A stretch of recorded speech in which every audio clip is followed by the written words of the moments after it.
یہ کہانی ایک ایسی لڑکی کی ہے جس کی زندگی حسد اور بدلے کی آگ میں جل کر راکھ ہو گئی۔ یہ صرف ایک ڈراؤنی داستان نہیں بلکہ ایک گہرا سبق بھی دیتی ہے جو ہر انسان کو اپنے دل میں نفرت اور حسد سے بچنے کی تلقین کرتی ہے۔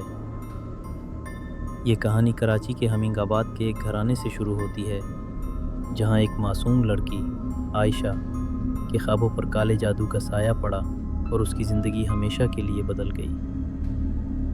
تو آئیں اس رات کی تاریکی میں چھپے اسرار کی داستان کو سنیں جو دل دہلا دیتی ہے اور ایک سبق سکھاتی ہے جو زندگی بھر یاد رہتا ہے۔ عائشہ ایک متوسط گھرانے کی لڑکی تھی جس کی آنکھوں میں خوابوں کی چمک تھی۔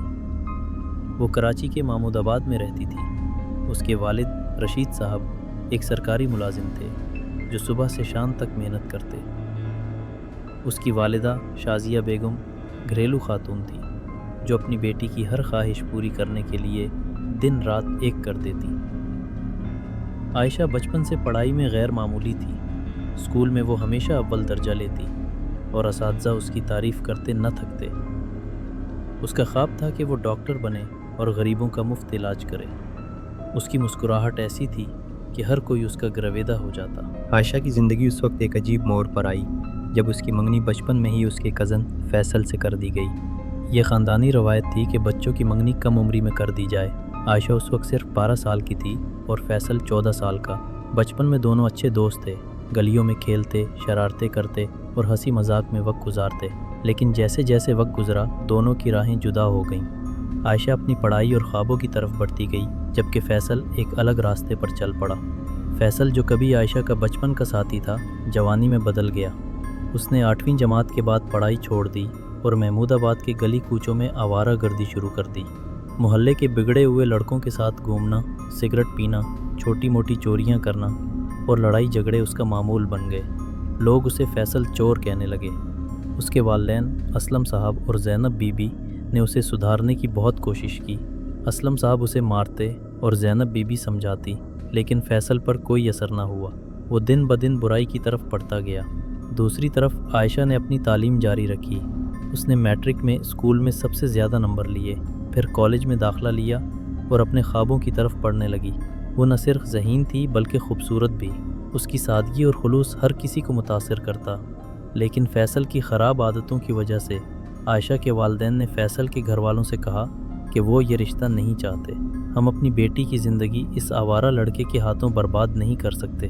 یہ فیصل اور اس کے خاندان کے لیے بڑا دھچکا تھا۔ زینب بی بی نے عائشہ کے گھر جا کر منت کی لیکن عائشہ کے والدین اپنے فیصلے پر اٹل رہے۔ آخر کار منگنی ٹوٹ گئی۔ عائشہ نے اس بات پر زیادہ دھیان نہ دیا کیونکہ اس کا سارا دھیان اپنی پڑھائی اور مستقبل پر تھا۔ لیکن شاید اس فیصلے نے فیصل کے دل میں ایک ایسی آگ بھڑکائی جو عائشہ کی زندگی کو تباہ کر دے گی۔ منگنی ٹوٹنے کے چند ماہ بعد عائشہ کے ساتھ عجیب واقعات شروع ہوئے۔ پہلے اسے رات کو ڈراؤنے خواب آنے لگے۔ وہ ایک سیاہ سایہ دیکھتی جو اس کا پیچھا کرتا۔ اس سائے کی آنکھیں سرخ تھیں اور وہ عجیب سرگوشیاں کرتا جیسے کوئی اسے بلاتا ہو۔ صبح اٹھتی تو اسے لگتا جیسے اس نے رات بھر جاگ کر گزاری۔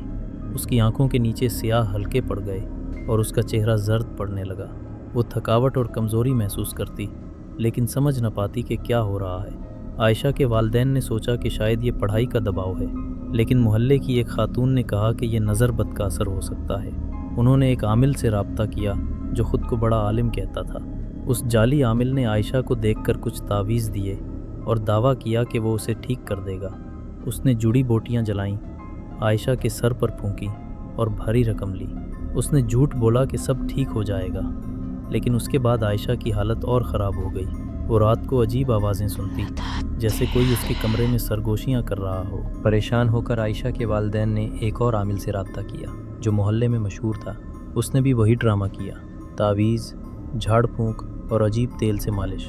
اس نے بھی بڑی رقم لی اور کہا کہ وہ عائشہ پر سے بدروح نکال دے گا۔ لیکن اس کے بعد عائشہ کے خواب اور خوفناک ہو گئے۔ وہ ایک عورت کی شکل دیکھتی جس کے بال لمبے اور چہرہ سیاہ تھا۔ وہ عورت اسے اپنی طرف بلاتی اور کہتی تم میری ہو۔ عائشہ صبح روتے ہوئے اٹھتی اور اپنی ماں سے لپٹ جاتی۔ ان جعلی عاملوں نے عائشہ کے گھر والوں کو لوٹا اور ان کا وقت ضائع کیا۔ آخر کار شازیہ بیگم کی ایک سہیلی نے ایک سچے عامل کا نام بتایا جو محمود آباد سے کچھ دور رہتا تھا، لیکن اس وقت تک عائشہ کی حالت بہت خراب ہو چکی تھی۔ ایک رات وہ اپنے کمرے میں اکیلی تھی جب اس نے چیخ سنی۔ وہ ڈر کر اٹھی اور کھڑکی کی طرف بھاگی۔ کھڑکی کے باہر ایک عجیب شکل نظر آئی جو اسے گھور رہی تھی۔ وہ شکل انسانی نہیں تھی، اس کے دانت لمبے اور نوکیلے تھے اور اس کی آنکھیں سرخ چمک رہی تھیں۔ عائشہ چیخ پڑی اور جب اس کے والدین کمرے میں آئے تو کھڑکی کے باہر کچھ نہ تھا، لیکن کھڑکی کے شیشے پر پنجوں کے نشانات تھے، جیسے کسی نے اسے کھرچا ہو۔ اس کے بعد عائشہ کے ساتھ عجیب چیزیں ہونے لگیں۔ وہ اپنے آپ سے باتیں کرتی اور کبھی اسے لگتا کہ کوئی اس کے پیچھے چل رہا ہے۔ ایک دن وہ اپنی دوست کی سالگرہ کی تقریب میں گئی۔ تقریب کے دوران وہ اچانک بے ہوش ہو کر گر پڑی۔ جب اسے ہوش آیا تو اس کے ہاتھوں میں خون لگا ہوا تھا اور اس کے قریب ایک چھری پڑی تھی۔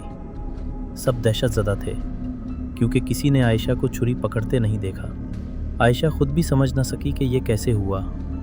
وہ گھر آئی اور رات بھر روتی رہی۔ کچھ دنوں بعد عائشہ اپنی کزن کی شادی میں گئی۔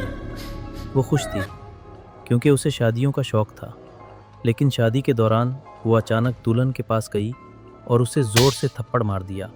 اس کے ہاتھ کانپ رہے تھے اور اس کی آنکھیں خالی تھیں جیسے وہ کوئی اور ہو۔ جب اسے ہوش آیا تو وہ رونے لگی اور کہتی رہی، مجھے نہیں پتا میں نے یہ کیوں کیا۔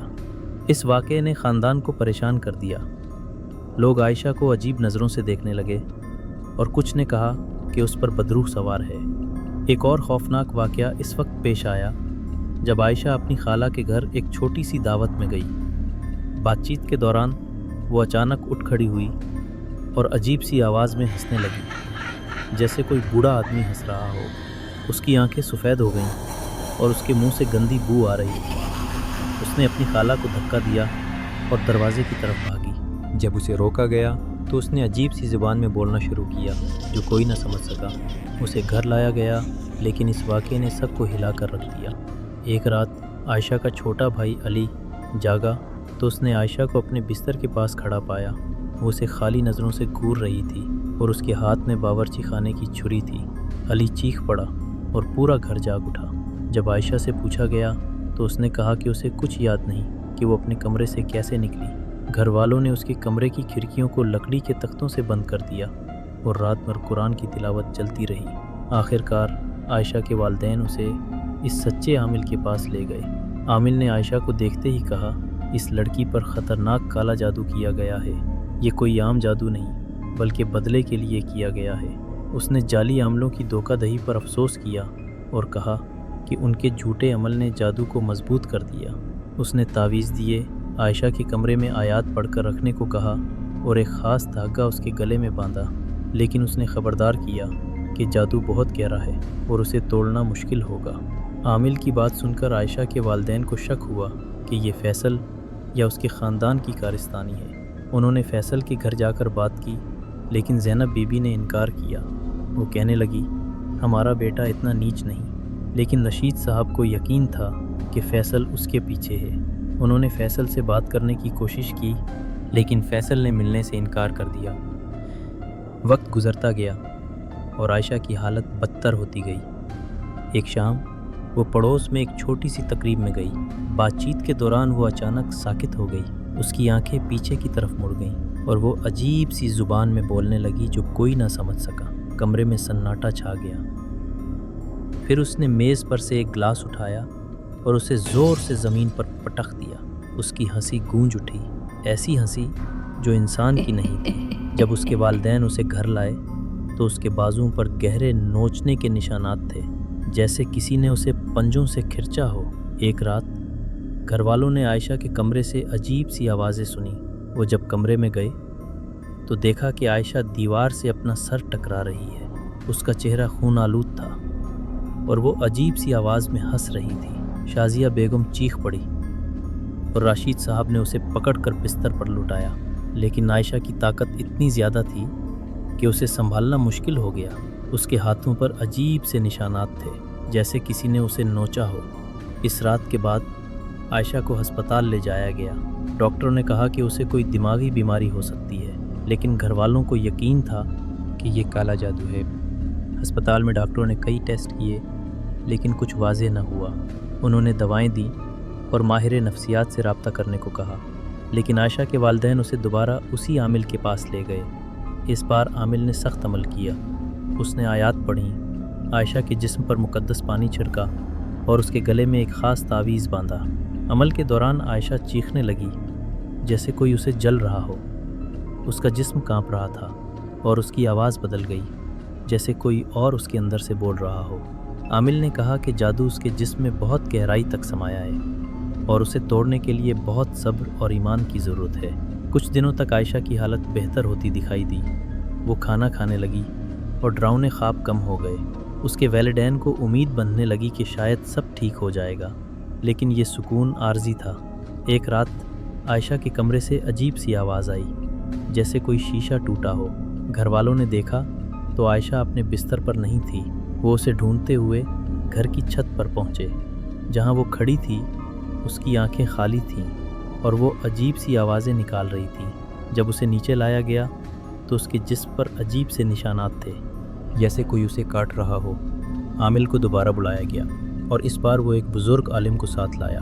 عالم نے عائشہ کو دیکھا اور کہا کہ یہ جادو کسی گہری دشمنی کی وجہ سے کیا گیا ہے۔ اس نے جادو کی اصل جاننے کے لیے ایک خاص عمل کیا جس میں جڑی بوٹیاں جلائی گئیں اور آیات پڑھی گئیں۔ عمل کے دوران عائشہ بے ہوش سی ہو گئی اور مردانہ آواز میں بولنے لگی۔ وہ آواز اس کے خاندان کو گالیاں دے رہی تھی اور ان کی کوششوں کا مذاق اڑا رہی تھی۔ اس آواز نے فیصل کا نام لیا اور اسے دھوکے باز کہا۔ عالم نے کہا کہ جادو فیصل کے خاندان سے جڑا ہے اور شاید کوئی قریبی رشتہ دار اس کے پیچھے ہے۔ عائشہ کے والدین نے فیصل کے گھر جا کر بات کی۔ اس بار زینب بی بی ٹوٹ گئیں اور رونے لگیں۔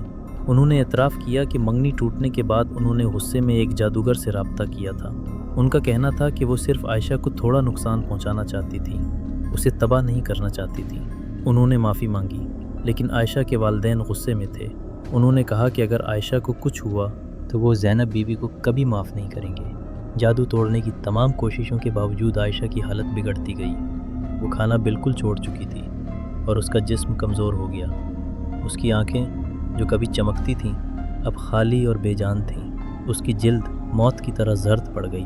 ایک رات جب شدید طوفان آیا، گھر والوں نے عائشہ کے کمرے سے زور کی آواز سنی۔ وہ جب کمرے میں پہنچے تو دیکھا کہ بند کھڑکی کا تختہ ٹوٹ چکا تھا اور عائشہ بارش میں بھیگ کر کمرے کے بیچ میں کھڑی تھی۔ اس کے ہونٹ ہل رہے تھے لیکن کوئی آواز نہیں نکل رہی تھی۔ اچانک وہ گر پڑی اور اس کے منہ سے خون بہنے لگا۔ گھر والوں نے اسے ہسپتال لے جانے کی کوشش کی لیکن وہ راستے میں ہی دم توڑ گئی۔ عائشہ کی موت نے پورے محمود آباد کو سوگ میں ڈبو دیا۔ اس کی موت ایک معمہ بن گئی۔ کچھ لوگوں نے کہا کہ یہ جادو کی وجہ سے ہوا، کچھ نے کہا کہ اس نے خودکشی کی، لیکن حقیقت کیا تھی کوئی نہیں جانتا۔ عائشہ کے جنازے میں پورا محلہ امڈ آیا۔ اس کی ماں رات دن روتی رہی اور اس کے والد خاموشی سے اپنی بیٹی کی یادوں میں کھو گئے۔ عائشہ کی موت کے چند ماہ بعد فیصل ایک چوری کے دوران پکڑا گیا۔ اسے پولیس نے گرفتار کر لیا اور جیل میں اس کی حالت اتنی خراب ہوئی کہ وہ شدید بیمار پڑ گیا۔ محلے میں افواہیں پھیل گئیں کہ عائشہ کی روح فیصل کو سزا دے رہی ہے، جو اپنے کیے پر پچھتا رہی تھی، گھر سے باہر نہ نکالتی۔ انہوں نے بعد میں سب کے سامنے اعتراف کیا کہ انہوں نے جادوگر سے عائشہ پر جادو کرایا تھا، لیکن اب وہ اس گناہ کے بوجھ تلے دب گئی تھی۔ یہ کہانی ایک گہرا سبق سکھاتی ہے۔ حسد اور بدلہ انسان کو تباہ کر دیتے ہیں۔ فیصل کا خاندان اپنی انا اور غصے میں اندھا ہو گیا اور اس نے ایک معصوم لڑکی کی جان لے لی۔ عائشہ کے خواب، اس کی مہربانی، اس کی امیدیں، سب کچھ نفرت کی آگ میں جل کر راکھ ہو گیا۔ یہ کہانی ہمیں سکھاتی ہے کہ کبھی بھی اپنے دل میں حسد یا نفرت کو جگہ نہ دو۔ یہ زہر کی طرح ہیں جو آہستہ آہستہ سب کچھ تباہ کر دیتے ہیں۔ محبت سے جیو، دوسروں کو معاف کرو اور اپنے دل کو تاریکی سے بچاؤ۔ اس کہانی کو اپنے دوستوں کے ساتھ بانٹو تاکہ وہ بھی عائشہ کی المناک کہانی سے سبق سیکھ سکیں۔